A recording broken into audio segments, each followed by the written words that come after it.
Tina Hurling, she puts in Kelly, wow, long ear to Terra, you know, right, John McGrath, Ishel, Hurling, cool, happen, Callan reached. Callan got sheer with John McGrath. She's the Coiburn is Luhan McGrath, Hookers and Thompson. Watch your Ashiga, right with Brendan Maher, big and on Council of Woola, Fivru, August Arian there. Brink one is here tonight, Hogan and Jennifer Hall against Elu. It's a pass to John Joe Farlerish, John Joe Toshi Fochi, John Joe Rish, John Joe Ishel. Oh, Tawa Jensen, Gleason, but Cole, no, Montagalina. She forces to her work. She Conor O'Mahony in an attack, and Dara Uri happened. John Joe Farrell, 8 foot up in the Lira the order. Walter Welch, you're a stint August, Walter Welch scored there. Someone cramped on, which is master of Shin, or Enchoma. Should have a rash, join a ship to Doran. It's a pass for Hamach to James Woodlock. Woodlock, Hostinchen, the goalie. Ni Hrushijn Spruck, the old Murphy Chuck Mach. Smach, they go hauling Murphy. So Mach, Jackie Turl, Jackie. Come on, and Khulfadul on her, he gets Roshanish. Richie Hogan, Canmore or the Reach, Mark Kelly, Richard of all, Darry Egan and Jenna Gama, Post on, John Jafar the third, Egan on Tower sent again. And should have been Kevin a chalk thrust in the park, Canel and Oz, or John Jafar. She sees John Joe G, Mark Kelly, Rashly, John Jafar, John Joe Ishel, on Hook all Dent and Chin, Gronin Maher. Shut off in the pool. Besha saw solution goalie, against Chenchi, Hurd thrust on. In on, against Leshen, being asked of. And somebody else banging on in my ear. Yeah, but you don't have to call me all the time, do you? No, but excuse me. There's an off-race done at a while.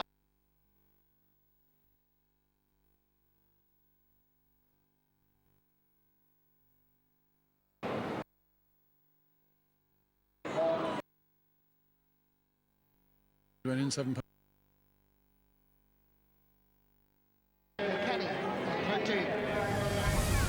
You know, you have to take these games on their merit on the day and just accept the winner or the loss. You know, I don't think there's any implications for anything later on in the year. Just the game that Tip won today, I would say no more about it. I suppose the last 7 or 8 minutes of the first half, they put a small bit of daylight between us. I think they went in 7 points up. Very strange second half. I think there was no score maybe for 15 minutes, something like that. And then they got a goal and the kind of game filtered out really, I suppose. But, you know, the better team won us, there's no doubt about that. Well, it hardly lived up to the bidding. A comfortable victory in the end for Tipperary.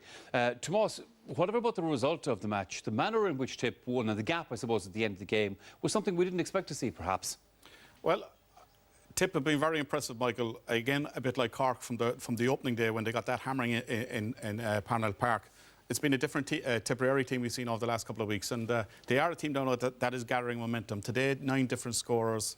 I thought some of the newcomers, Ronan Marr, Michael Breen, Niall O'Mara, John McGrath, excellent performers. We all know what the Bubbles can do and the Seamus Canlan can do, but I think Eamon O'Shea is looking to see, can I strengthen my squad? Can I bring new guys into the fray? Can they stand up to the big matches? And it doesn't come any bigger than it did today against Kilkenny. It was very, very impressive by Tipperary, but I know Brian Cody would have spoke there afterwards, and he was happy with the commitment and he was happy with the endeavour for Kilkenny. But scoring 113, 110 coming from Richie Hogan, 1-1 coming from John Joe Farrell, who did probably was the next best after Richie Hogan, but I mean they were completely outplayed, and it's a worry for Kilkenny on the basis we've seen so many times when they play Kilkenny that they don't falter in games like this, that they don't lose matches like this by big scoring margins. Indeed, Brendan, Tip kept driving on in that second half and towards the end of the second half, but then I suppose you still have plenty of the scars from days when it was the other way. That's it, yeah. There's plenty of times down in Nolan Park they're shouting lock the doors and make them watch it. So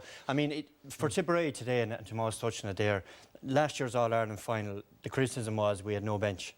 Now Eamon has developed younger players, Ronan Marr in there today, Niall O'Mara, John McGrath is in there. So we're starting to build a bench. As well as that too, our use of the ball is extremely good. Now Kilkenny players were still at their max, hooking and blocking and trying to close things down.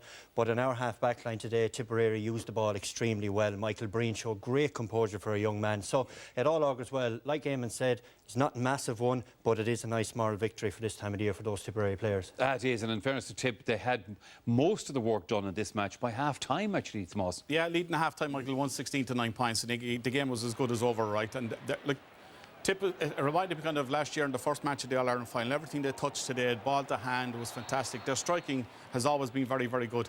But against Kilkenny, what they need to do all the time is expose guys, take them out of their comfort zone. And Seamus Callan today was fantastic. Playing at number 14, he can move out the square, he can go to the wing. I mean, this is kind of...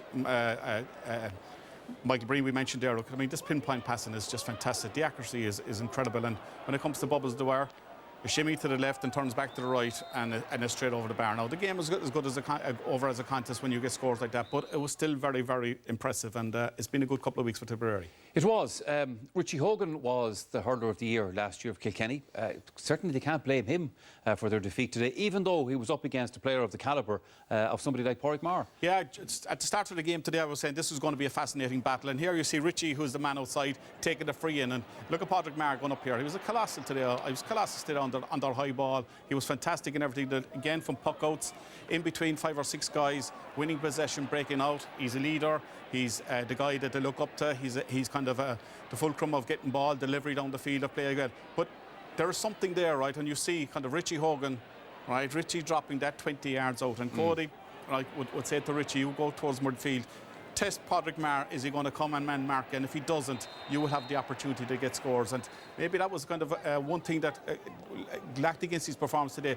He wasn't tight enough on Richie Hogan, and this man scoring 9 points in the first half. Without him, Kilkenny would have been completely whitewashed. He started off 2015 the way he finished 2014. He was just a joy to watch. But it's an issue maybe Tipperary will address if they meet again later on the championship, you know, that you might not see Pádraig Maher in that position, and you will have a man marker will need to go on Richie Hogan. Yeah, OK. All right, now, well, the big games were coming thick and fast this weekend in hurling. Another vital